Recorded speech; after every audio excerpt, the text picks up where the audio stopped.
It says here that the war they have waged, the war they, the English, have waged and still wage is false, treacherous, and damnable. But then they are an accursed race, opposed to all good and all reason. So this French writer is saying the English are an accursed race, that they are treacherous and damnable, opposed to all good and all reason. So he's describing the English as barbarians, people without reason, people with no logic, people you can't reason with, people who are uncivilized. I'm still reading this book on the 100 Years' War. I know I'm a very, very slow reader, because I tend to just read at night. So I read until I go to sleep. Reading does help. It helps put one to sleep, unless you're like a real insomniac, like myself. There's some difficulty there, to be honest with you, but reading does help. But I've been reading this book on the 100 Years' War. Very, very interesting book. Very informative. I've never actually looked into the 100 Years' War. All I knew before reading this book about the 100 Years' War was that it was a war between some French people and some Anglo-French people, and they were fighting over territory, and the war lasted 100 years, and Joan of Arc sort of popped up in the picture eventually, and then helped save the day for the French. But now I have a basic idea of what the 100 Years' War was about. It was about who was going to rule over France, and the English had a claim to the French throne because, Edward II was married to a French princess by the name of Isabella, and therefore his son Edward III was a rightful claimant.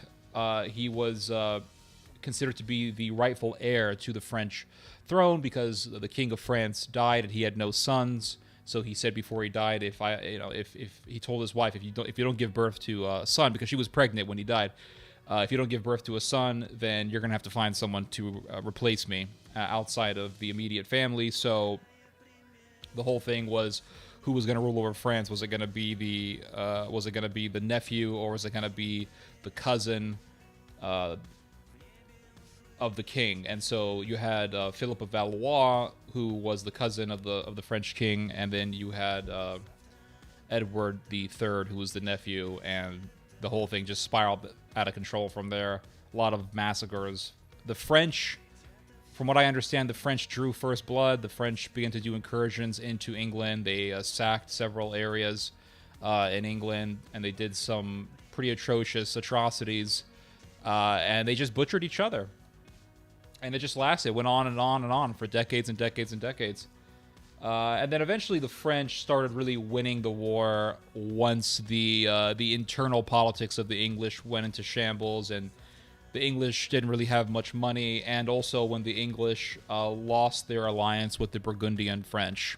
The Burgundians were a major ally to the English in helping them fight against the French, especially the political faction of the Armagnacs. Once the English lost that alliance, things became difficult for the English. But the English continued. They strived on. They tried to maintain their power over France, but eventually the English lost it. So, there was that whole thing.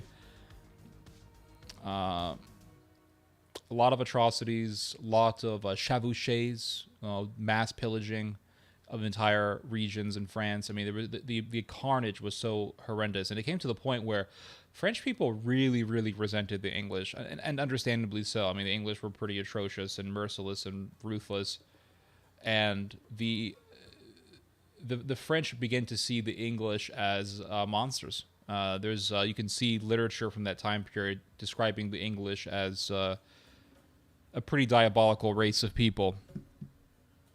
And I actually wanted to talk to you guys more about that. Let me show you guys something real quick about that, because I do find it interesting. Hold on. Yeah, so here is the book I've been reading, 100 Years' War by Desmond Seward. And it's a very basic history on the 100 Years' War. But I want to read to you guys a line of how, really demonstrating how the French saw the English. It's very, very interesting. So it says here, in about 1419, an anonymous moralist writing a dialogue between France and truth gives a vivid picture of how some Frenchmen felt about the English invaders. So there's a book, and the author of which is anonymous, and the book is a dialogue between France and truth. And this was a very common theme back in the day, Middle Ages, and going into antiquity. You would have these dialogues. Philosophy was conveyed through a dialogue that was written on paper. So you have dialogues between Plato and his friends, or not Plato, sorry, but dialogues between Socrates and his friends, dialogues between Cicero and his friends, things of that sort. And then you go into the early medieval period, and you see this very thing, this very theme, or this very style of literature being done. And the Middle Ages definitely continued this on. So there's a dialogue between France and truth. And the idea that there was a book in the Middle Ages about a dialogue between France and truth shows that by this point in history, the French really had a sense of national identity. And that's one of the things that the 100 Years' War did, was it helped to really cultivate the concept of national identity in Europe. In this case, it's between the English and the French. The English ended up developing a more amplified view of themselves as a national identity. And same thing with the French. The French really began to see themselves more and more as French, and that was because of opposition. It was because they began to see themselves as a distinct people. What helps to create this sense of distinction in a people is opposition. And we've seen this throughout history. For example,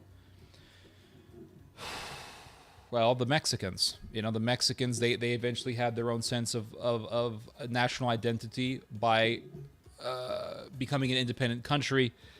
They overthrew the Spanish. They eventually overthrew the French. The Americans also.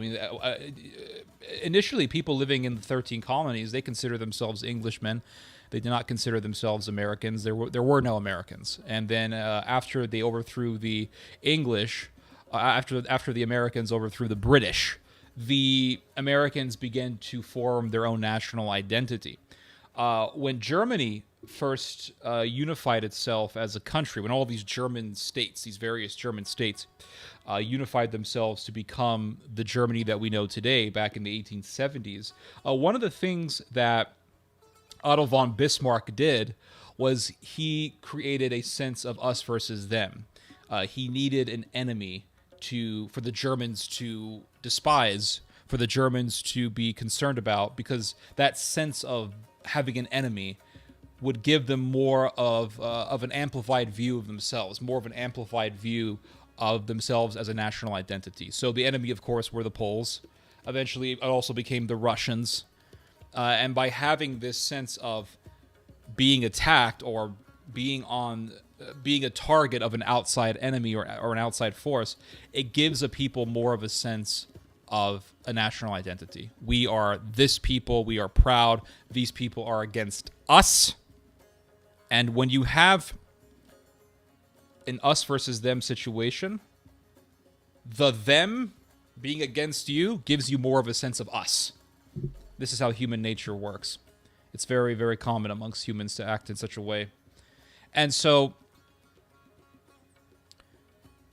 you look at the 100 Years' War and you find French and English nationalism really developing because it was an us versus them situation. They are against us, and so we must be stronger. And when people are against you and they're trying to kill you, your entire view of your people, of the people around you, the people that you are working with, you're cooperating with to go against the enemy, becomes amplified. You see, when you're living in the United States, your sense of being an American is not really that strong. It's just like, this is where you live. You go out to McDonald's, everyone speaks English, and a lot of times Americans actually hate each other. If you're an American, you're living in a red state, and your entire life, all you've known is living in a red state, and you vote Republican, and you like the fact that your state is red. You like the fact that you are Republican, that your state is Republican, that your governor is Republican, that your Congress is Republican, your state Congress is Republican. Then all of a sudden, one day you go to the store and you see some guy with a shirt that says "Vote Blue," and you find out that he's not even from your state. You find out that he moved into your state recently. He came from, I don't know, Wisconsin somewhere, Maine. That really pisses you off. And what that does is it says, okay, this person is now an enemy of my society. He's an enemy of my paradigm, even though he is technically an American.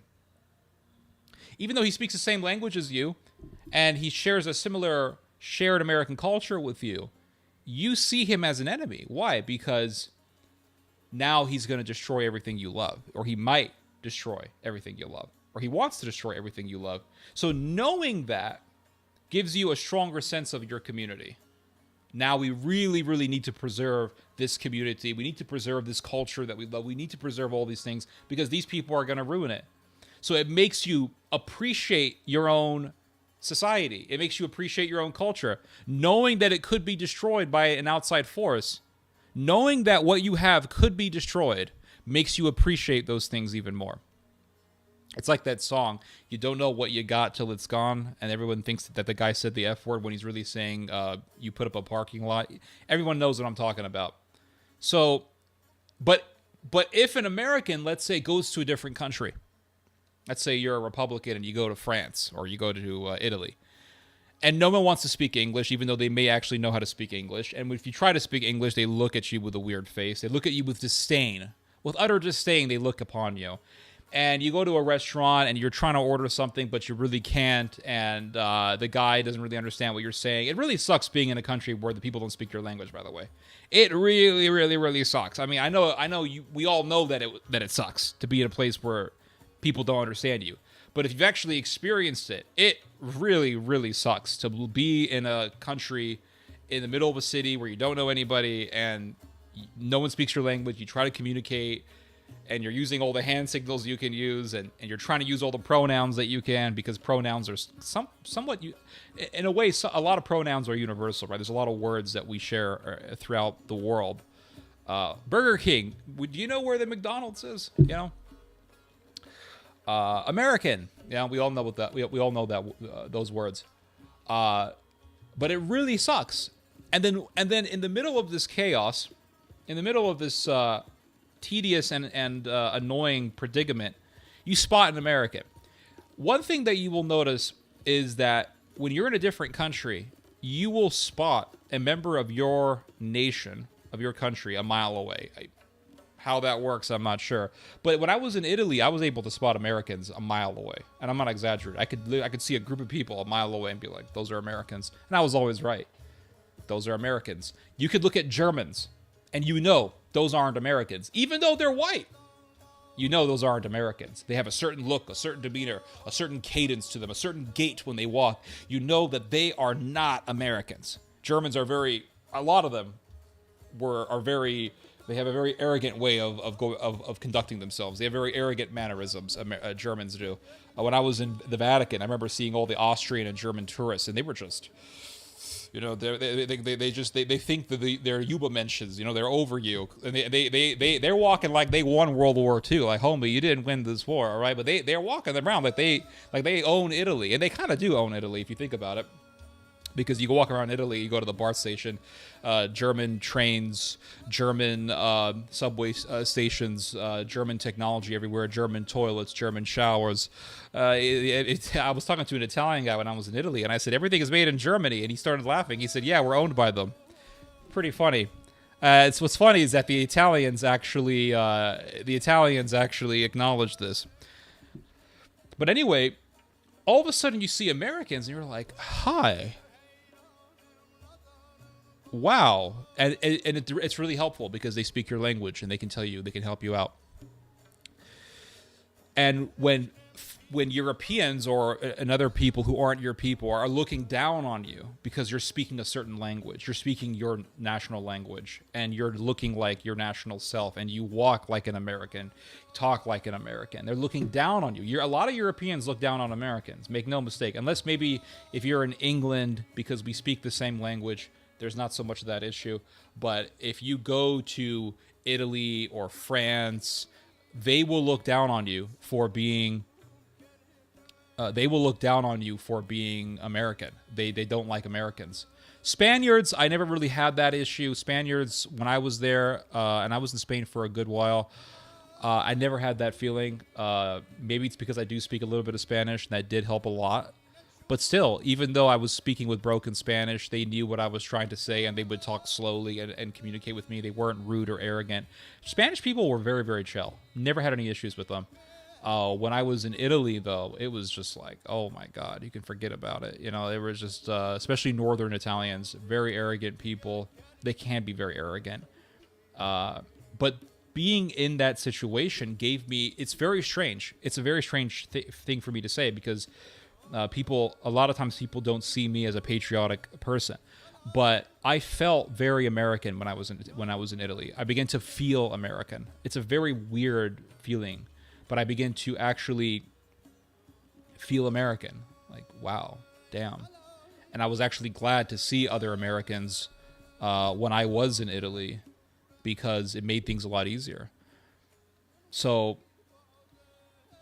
you start really getting a sense of your national identity when you experience opposition because of your national identity.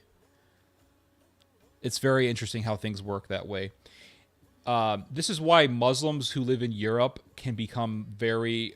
I noticed that Muslims in Europe tend to be very aggressive because maybe it's because they're looked at as weird, that they get this sense of that they need to be more Muslim just to give the middle finger to all the people around them.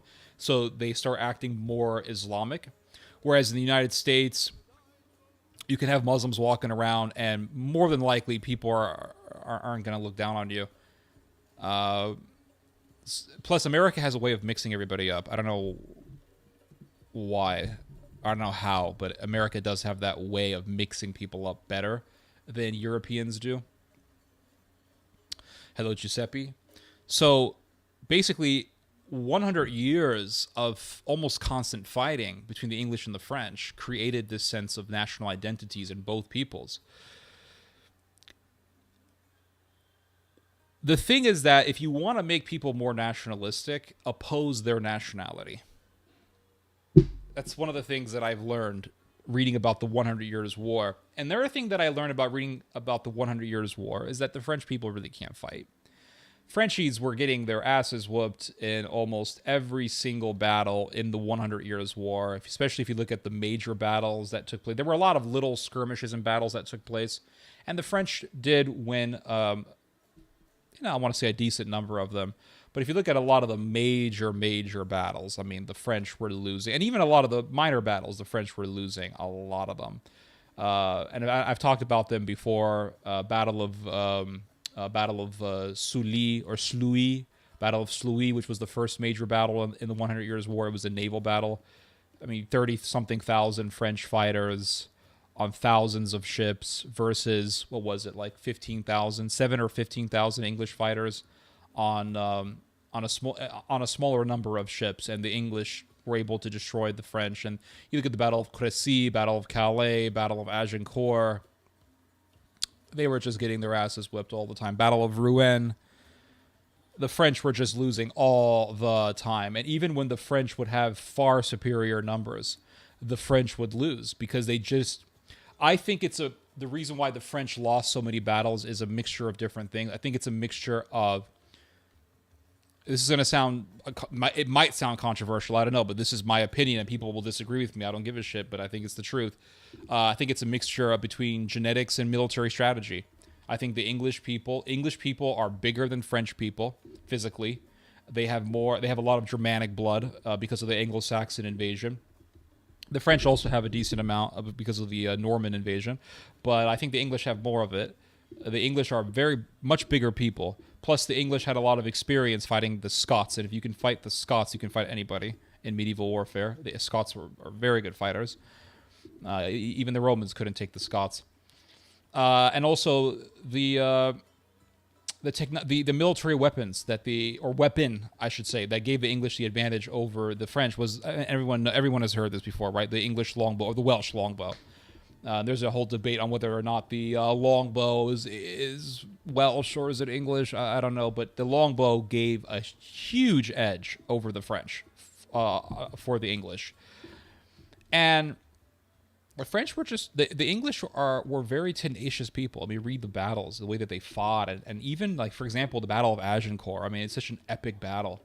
You had the English with an army of, I want to say, around 6,000 or 7,000 men, most of whom were archers with little to no armor, versus, I mean, we're talking like 30,000 French fighters, a lot of whom were armored up like tanks, and they had some cavalry units. The English didn't have heavy cavalry.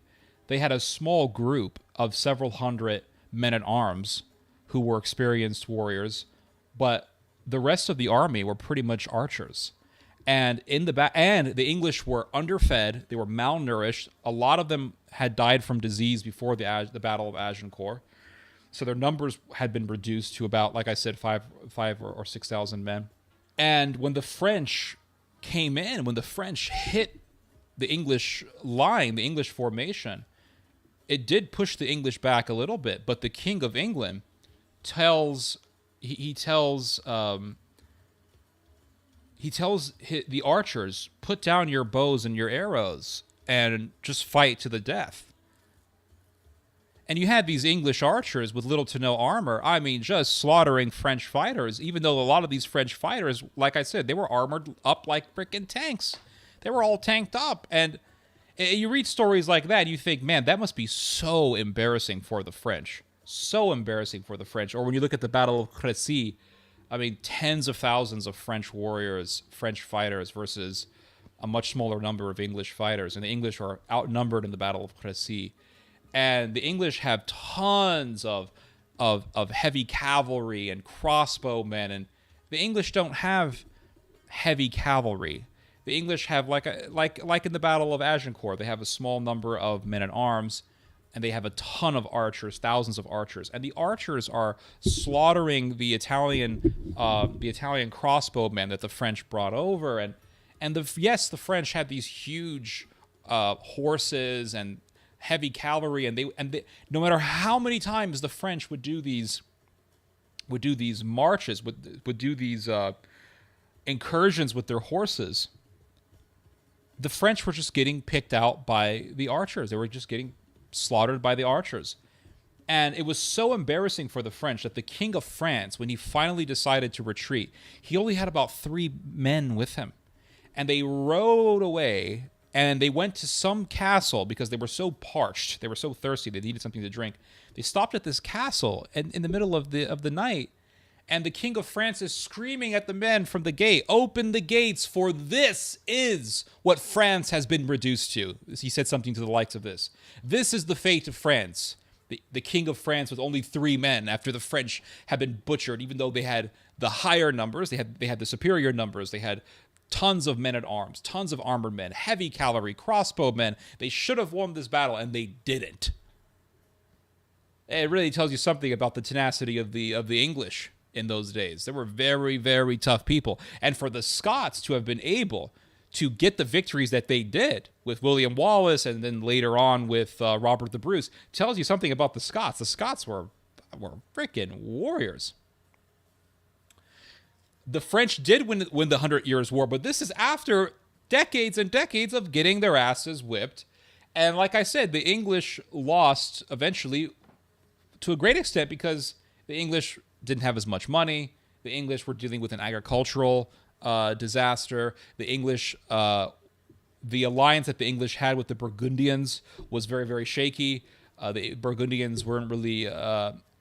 The English found out that the Burgundians weren't as trustworthy as they thought they were. And with the English being very weak, that is when the French finally win, from what I understand. But the French were just losing so many battles, and in battles that they should have won. You know, it's like the Persians. I mean, did the Persians invade Greece? Yes. Did the Persians ever get victories over the Greeks? Yes, but if you look at the war between the Spartans and the Persians, I mean, it's pretty pathetic for the Persians. Pretty pathetic for the Persians. So it's very interesting because in Europe nowadays, there is this idea, there is this concept that we all have that says, okay, Europeans are white. French people, English people, they're both white. And nowadays, you will see English people and French people saying, we as white Europeans must defend Europe from becoming invaded or overwhelmed by migrants from the third world. And an English right-winger and a French right-winger will unite on this issue. If you were to rewind back to the Middle Ages and go to France and tell them, hey, you guys should become friends with the English, they would have spat on your face. They would have said, the English, those demons, those barbarians, those wicked, sinister people. And I want to read to you guys what this book from about the year from about the year 1419, the author of which was anonymous, said about the French. It says here that the war they have waged, the war they, the English, have waged and still wage is false, treacherous, and damnable. But then they are an accursed race, opposed to all good and all reason. So this French writer is saying the English are an accursed race, that they are treacherous and damnable, opposed to all good and all reason. So he's describing the English as barbarians, people without reason, people with no logic, people you can't reason with, people who are uncivilized. And today, you have French people and English people saying the same sort of thing about people from the Middle East, for example. But back in the Middle Ages, the French were saying the same things, the same type of stuff about the English.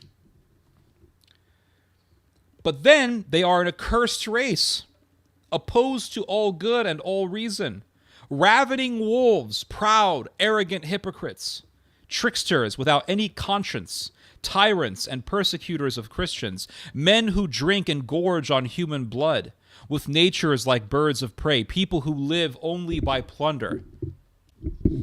And you know what? It is completely understandable that somebody wrote this. Hello, Nastia. That somebody wrote this during the 100 Years' War. Because when you read about the 100 Years' War, one thing that you will notice is that the French, from what I understand, the French drew first blood. You had French fighters going into England and sacking towns, slitting people's throats. I mean, the whole thing. So the English decide that they're going to invade France and they're going to slaughter people. So the English go into France and they just do butchery for decades. The English would do, and I have a video that I'm working on currently. I finished recording it, but I just need to add the B-roll and do all the editing work. So that's coming out soon. But I will say that the English, they did a lot of what they would call chevauchés, right? Chevauché was basically the medieval version of firebombing your enemy. So during World War II, the Americans and the British, they firebombed Germany. I mean, they firebombed it. I mean, they engulfed German cities into flames. They reduced German cities to flames. There's a story that you can read from World War II of a German woman with a cigarette going outside and just putting her cigarette on a flame and lighting her cigarette. So in the Middle Ages, they had a concept of this similar to what you read about in World War II. It was called chevauchée. The chevauchée was the whole strategy of a chevauchée was to make the people who were your enemy so miserable that they would eventually break. So you would cut them off from food. You would destroy entire crop fields so that the people will starve. You go into a village and it's free reign on the people.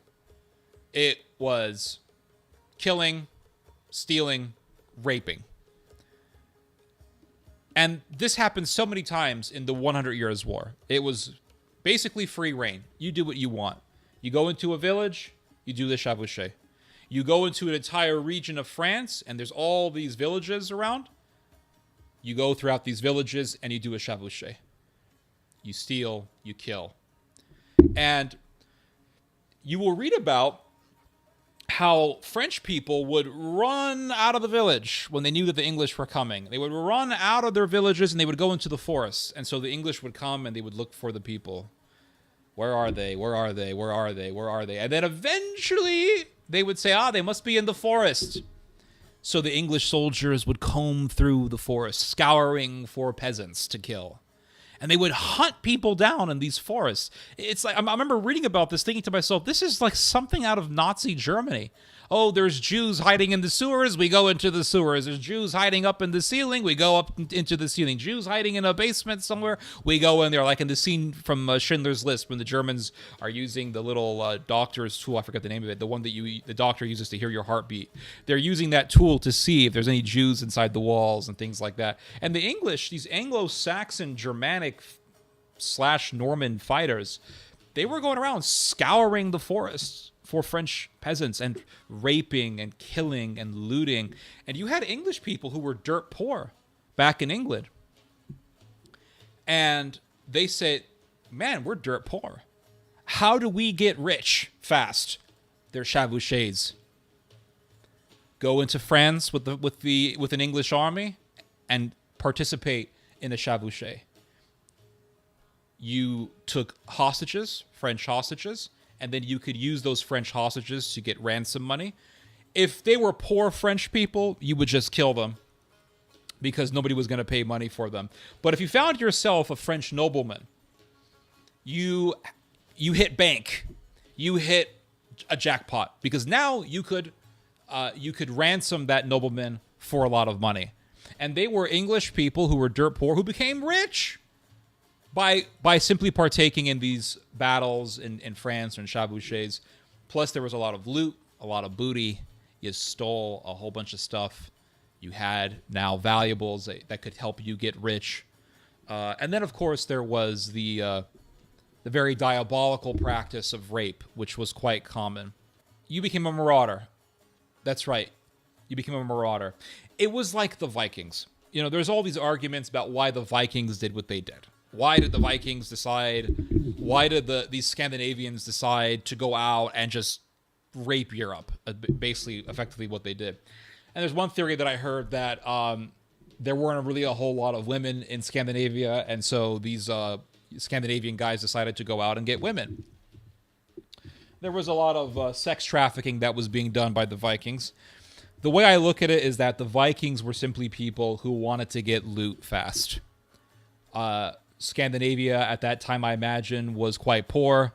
And so these people said, okay, well, our gods, the Scandinavian gods, teach us about the glory of war. There was definitely a religious foundation of all of this, most definitely. But they basically believed that the Scandinavian gods glorified war, and they did. And that if they died while in battle, they would live for the rest of eternity in the halls of Valhalla, the hall of the gods. And there would be women that they could eternally have sex with, like the Islamic heaven.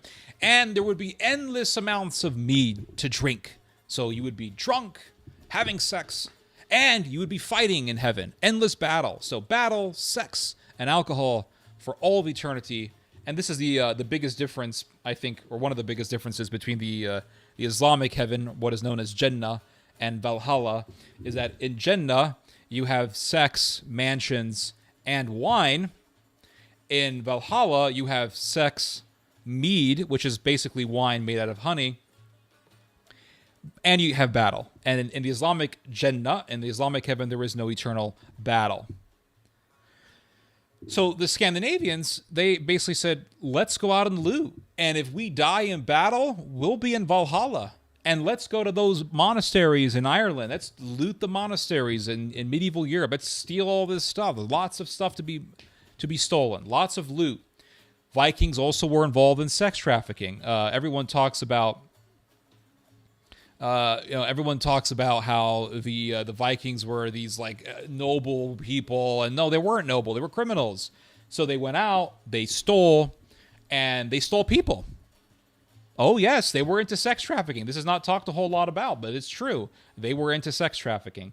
They would take young European girls, young European boys, and they would take them into the Middle East, because in the Middle East, a young white girl, or, and this is for the people in the Middle East who were very, very sick and demonic people, they were into little boys. And the people who were into little girls obviously were also demonic and sick. And in the Middle East, the price for a young boy or a young girl was higher, because this child or teenager was from Europe, so they wanted those European they wanted European youths to violate, and the Vikings made a lot of money from actual sex trafficking. So this sort of evil, and you can read about this, this sort of thing being done, not the sex trafficking part, but the looting and pillaging and sacking. This was done by the Saxons, who, another Germanic people related to the Scandinavians. Saxons went into what is known as England. They sacked the Celtic natives, took over that area. The Normans did this to France. There was a time when you had this, within the medieval period, you had this phenomena of Germanic military raids, and they would sack, loot, kill, pillage, things like that. And it was easy money, easy land grabs, and all that. Interestingly enough, if you want to get really, really ancient, if you want to focus more on the ancientness of this all, you can go to the what are they called?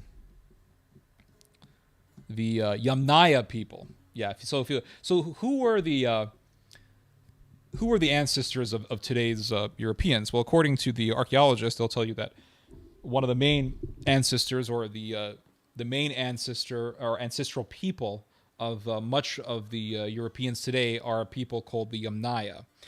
We call them the Yamnaya because I guess that's where they discovered their remains initially, somewhere in Russia. I don't remember. I don't exactly remember why they called them Yamnaya, but that's the term that we have given them. And the Yamnaya were an Indo-European people who had roots in Ukraine, Eastern Europe, and they also had roots in the Caucasus region. And they would eventually migrate upwards. They would go into Eastern Europe. They would go into, and eventually their posterity would be found in England, in Ireland, in Central Europe, Northern Europe. And everywhere they went, they mixed and they conquered. So this was another similar situation, but there's very, very sparse information about this, because all of our knowledge on the Yamnaya comes from basically forensic archaeology.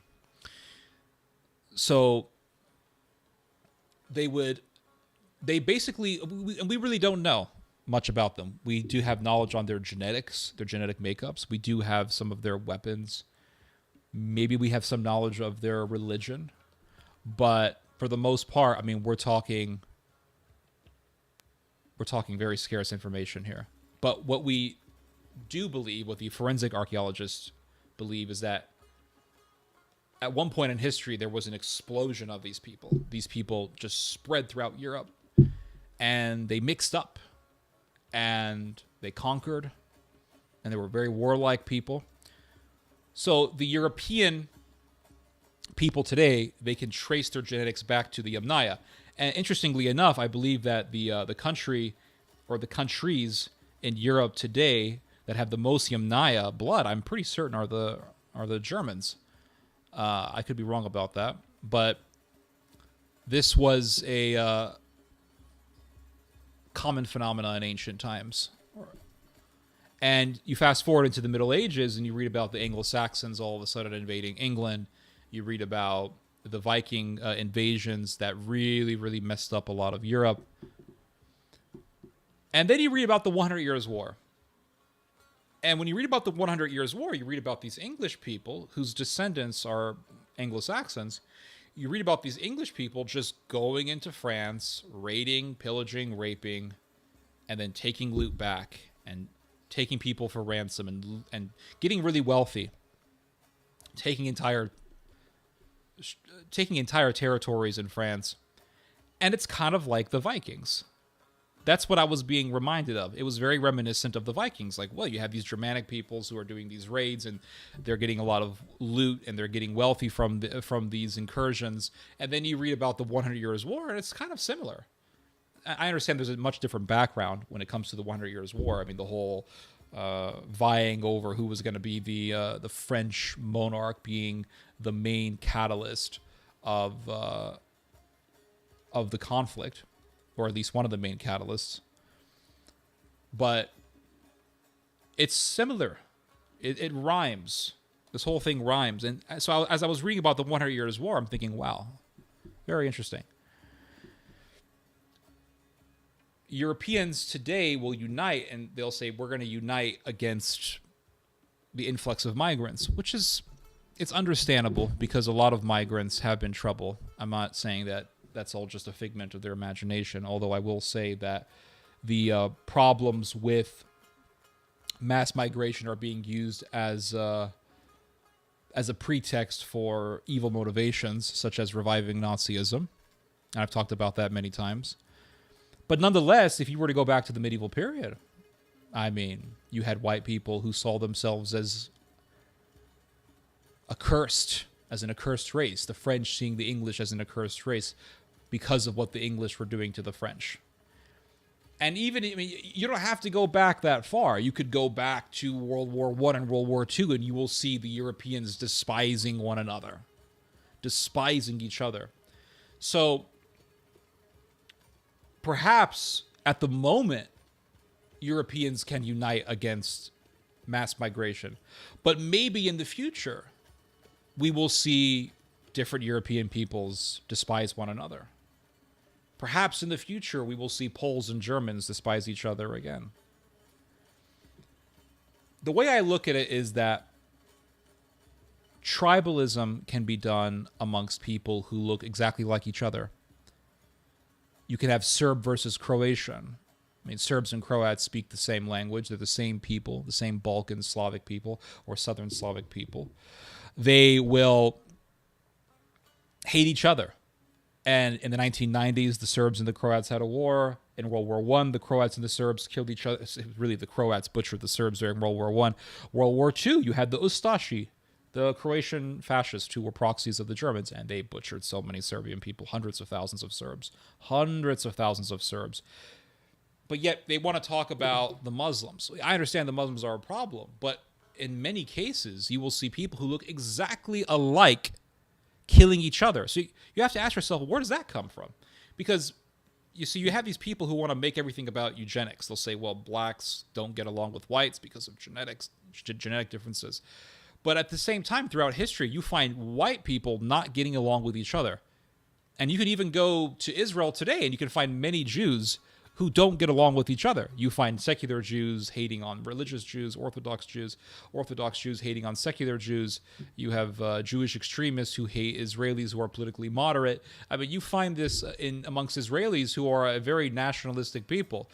You go back to the early part of the 20th century, you read about Russians killing each other, red Russians versus white Russians.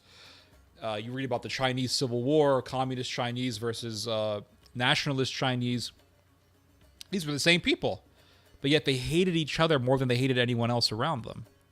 Koreans, South Koreans versus North Koreans.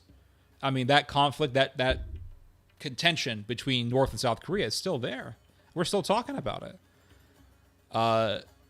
Protestants versus Irish in Northern Ireland. I mean, they look very much alike. You can't even tell them apart, but they despise each other.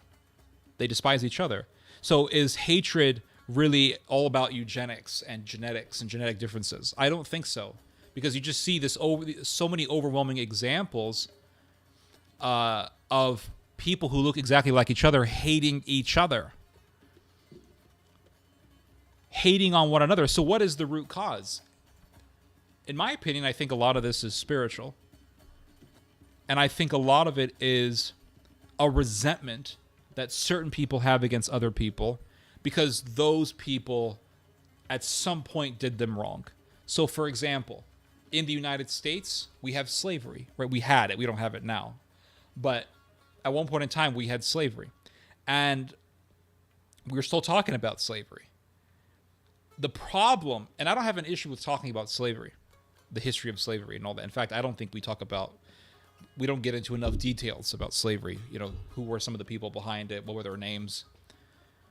The problem is that a lot of African American people are told, you are a victim, and because of slavery, you have been held back in life.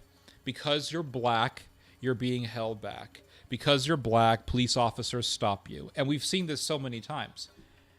I saw a video a number of weeks ago of this terrible police situation in which you had a car accident. 2 people died. This was in where was this? Minnesota, which is a terrible state. If you ever plan on moving to the U.S., never move to Minnesota. Minnesota's a shithole.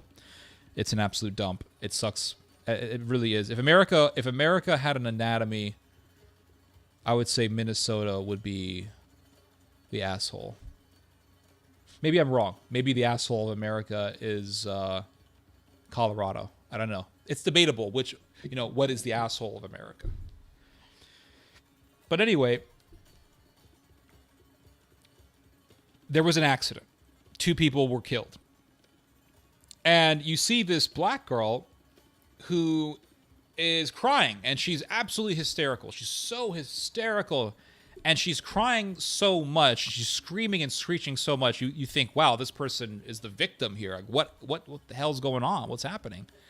So the police take her aside and they say, listen, relax, calm down. I have some questions for you. And she's acting hysterical and screeching, oh my God. And the officer says, listen, you got to calm down. I need to ask you some questions. I need answers from you. 2 people have died. This is very serious. I need answers. Oh my God. And at this point, you go from having some sympathy at the surface because you don't really know her situation to just being annoyed by her. You're like, okay, lady, what are you trying to hide here? So the officer says, the reason why 2 people are dead is because you were racing. What? I was not racing nobody. I wasn't racing. I was just driving my car. And the officer says, no. You were racing. And you're going to be charged. You're going to be charged because 2 people are dead. And you're going to be charged. Well, she had to go to court and all this stuff, and they had the evidence against her. The prosecution had the evidence against her. And I actually watched the evidence. The evidence was a video from a nearby security camera showing this woman clearly racing with a relative of hers. I think it was her brother, I believe. She's racing. She's going over 100 miles an hour down this road. They're driving super fast. And this poor couple, white couple, they were driving to a family's house for, I think, Thanksgiving or something like that. And they're driving, and they drive down the road, and boom, she hits them. They both die. She starts to play the victim, and she tells the police officer, "You're arresting me because I'm black." No, you're being arrested because you have committed a crime. You were racing on the street. 2 people are now dead because of your reckless actions. You need to be held accountable. But she has no sense of accountability because she has this ideology that says, I am a victim, no matter what, and I can always hide my guilt behind victimhood. You see, victimhood is the greatest fuel for criminality. I truly believe that. If you want to make an entire society filled with criminals, or filled with people who tolerate criminals or who make excuses for criminals, make them think that they're victims. Make them think this people did you wrong, and you now have an excuse to act the way you want to act. So they say, well, my ancestors were slaves, and we were slaves, and now we're gonna pillage. You see? And that's why you see all these videos of shoplifting, massive amounts of shoplifting, crime, and things like that. You have these people who are very organized criminals now, and this has been going on for a number of years. They go into these very expensive stores, Nordstrom, Gucci or something, or a cell phone store, jewelry stores, and there's just robbing.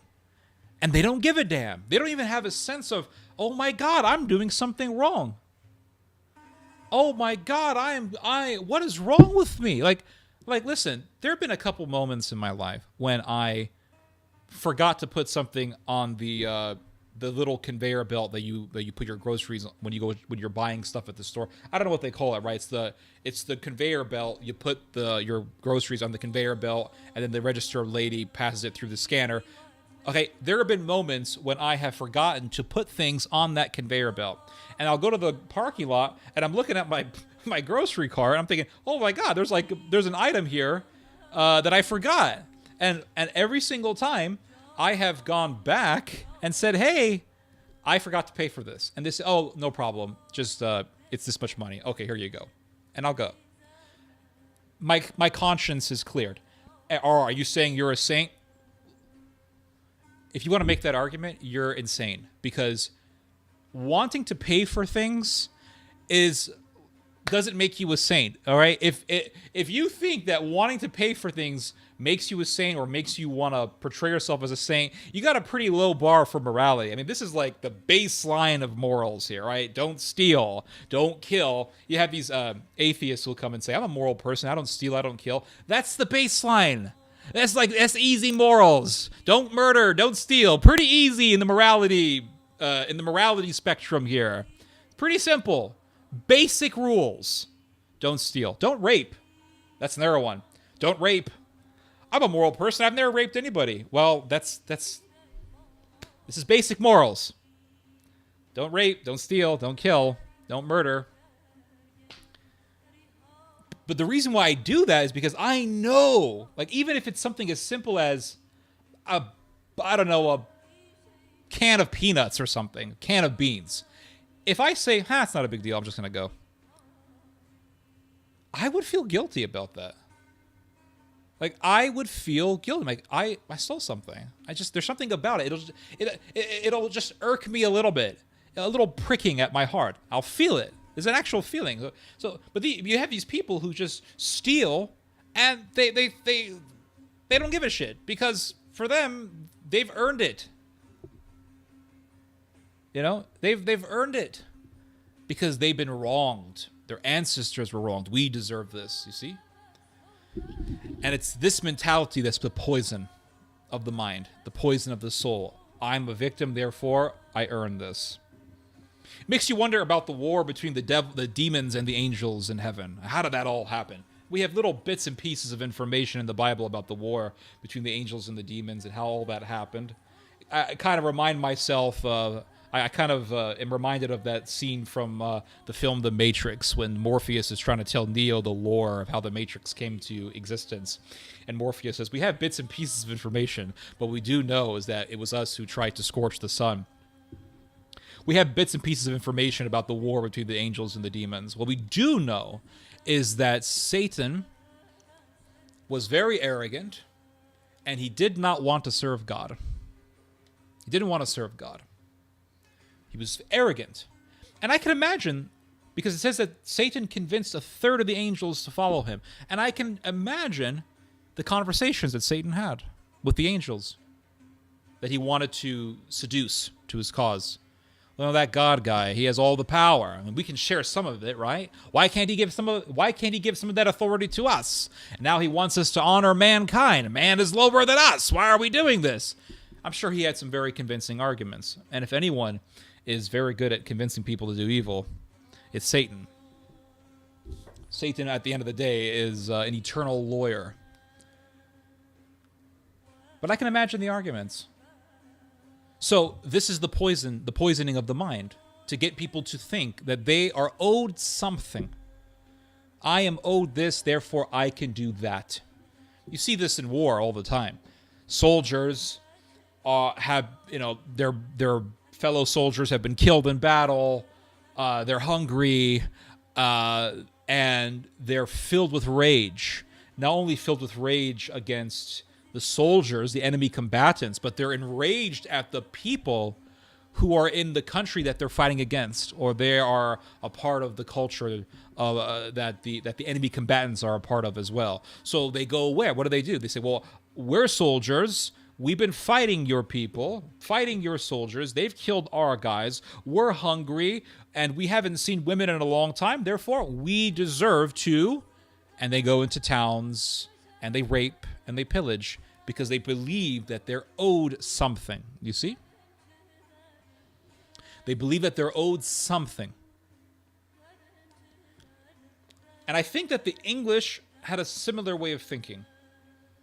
The English, in the 100 Years' War, or before the 100 Years' War, the English were very poor. England, the author of this book that I've been reading, The 100 Years' War, by Desmond Seward, England at that time was very poor, didn't have a very big population, wasn't wealthy, didn't really have a lot going on for it, did not really have a major agricultural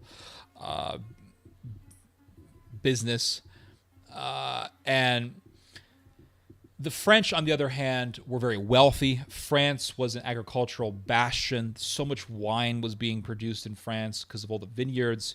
There was just a tremendous amount of farming, a lot of wealth, and there was a lot of prosperity in France.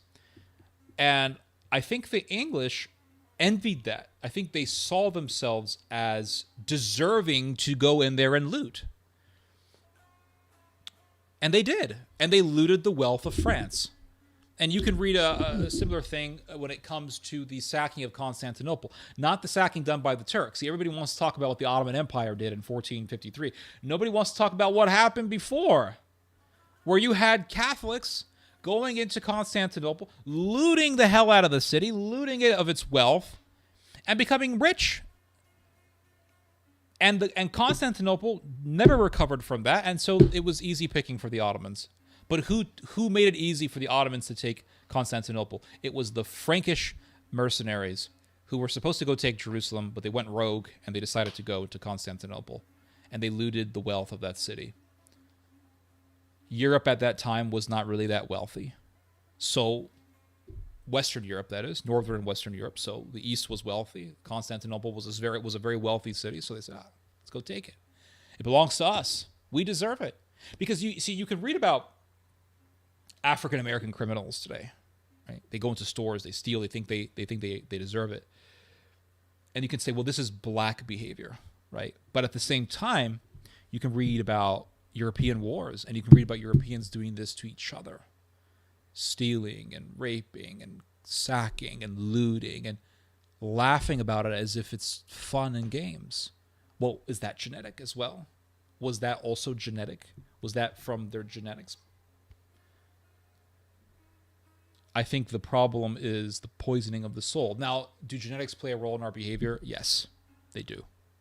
And various genes can be activated depending on various circumstances. I understand that genes definitely play a role. But at the same time, we have a choice whether or not to react, or whether or not we have a choice on what we're going to do. We have a choice on what we're going to do. And we can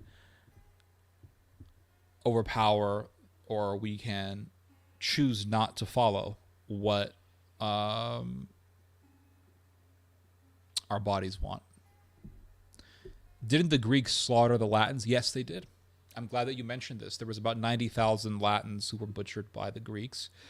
And I think that the biggest problem when it comes to discussing this history is the how both sides don't really like to talk about what the other side did.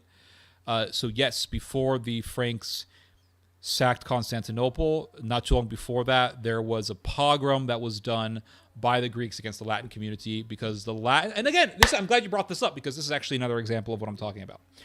The Latins who were living in Constantinople were very successful. They had their own businesses, and they had their own. They had a lot of wealth. You had these merchants who were from Europe. I think they were mainly Italians, and they had a lot of wealth. They sold goods and merchandise and things like that. And the Greeks said that these people are going to ruin us if we don't get rid of them because they're so wealthy. So they went into the Latin communities and proceeded to butcher around 90,000 people. Now, try to imagine 90,000 people. 90,000 people is a small city. So try to imagine 90,000 dead bodies. It's pretty unfathomable. All right? It's pretty unfathomable. 90,000 people is a ton of people. And they butchered those people. Why? Because they said, well, those Latins are wealthier than us. They're hoarding the wealth. We are owed this. We have a right to do mass murder. I'm actually very happy that this person, I think it was Mr. Bossman, brought this up. Because that's an excellent example. And there was a Greek, from what I understand, there was a Greek priest who was preaching to the Latins saying that the Latins are terrible and they're dogs and they're this and they're that and they're this and the other. And there was a terrible pogrom that was happening. There was a lot of hatred against the Latins in Constantinople. So you could take that story as an example of what I'm talking about, this idea that I am owed something. And this was not done by Middle Eastern people. It wasn't done by African people. It wasn't done by Asian people. This was done by Greeks, Europeans. They acted this way. They acted in this atrocious way. And one thing I really don't like is I've actually brought up this story with Eastern Orthodox people, and they will always downplay it. Well, I have one guy I remember told me years ago, he said, well, yes, it did happen, but the massacre of the Latins, Theodore, was not considered to be a major event even by the Latins themselves. And medieval chroniclers from the Latin world don't really talk so much about what happened to the 90,000 Latins who were butchered. So while it did happen, it was not really a significant moment in the history of Latin Orthodox relations. And my response is, so what? 90,000 people being butchered is still 90,000 people being butchered. You can say what you want. And so, yes, the Greeks did that because they had that poisoning of the mind. We are owed something. We can do this. The Franks sacking Constantinople, the same thing applies. We are owed this. Let's go and steal and rob and kill and rape. And that's what they did. These were not migrant invaders from Syria. These were French Normans. So that's what this is. The Nazis going into Poland and butchering millions of people. I mean, it's basically the Vikings on steroids. So I think this is really the main issue, is this idea that we are owed something and therefore we can commit evil and it's my right.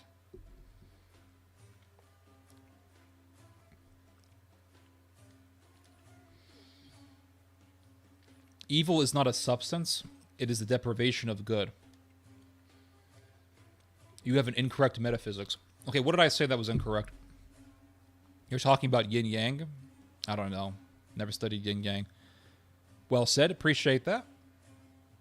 when in fact you wouldn't know what good is without evil, which is why they go together, to much like yin and yang.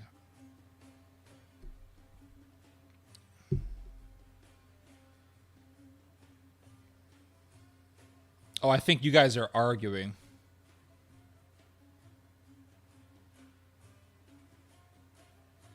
To be or not to be, that's the question. You can know good without evil. Yeah, I never really liked that argument. Like, you wouldn't know good without evil. That's not true. That's like saying you wouldn't know a straight line unless you've seen a crooked line. I mean, the fact is we can identify a crooked line because we know what a straight line is. I don't need the existence of crooked lines to know what a straight line is. This is a straight line. All right. The Latins were very wealthy, which is why a lot of them moved to Lisbon and Seville during the Age of Exploration. Yeah, a lot of the Italians were into trading. If you look at the like the Genoese and the Venetians, they were super wealthy people. What do we got here? 37 people watching. Not bad. Not bad at all.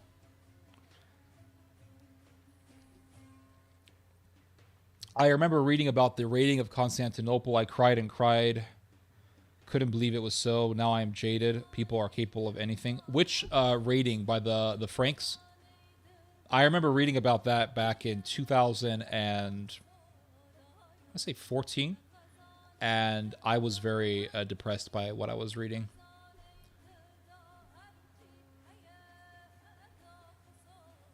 Oh, you guys are arguing.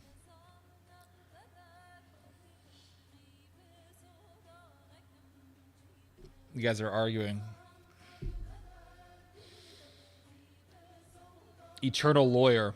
Never thought of it that way. Yeah, that's how I see it. The devil isn't this barbarian with horns. The devil is a sophisticated force who can come up with very clever arguments to justify anything. One of the best monologues in movies is Al Pacino as Satan and Devil's Advocate. Yeah, I remember seeing that film many years ago. Do not underestimate Satan. He convinced angels. That's correct. The reason why humans are naturally divisive is because that last time they were united, they were trying to build the Tower of Babel. Shave your beard. It's pretty shaved.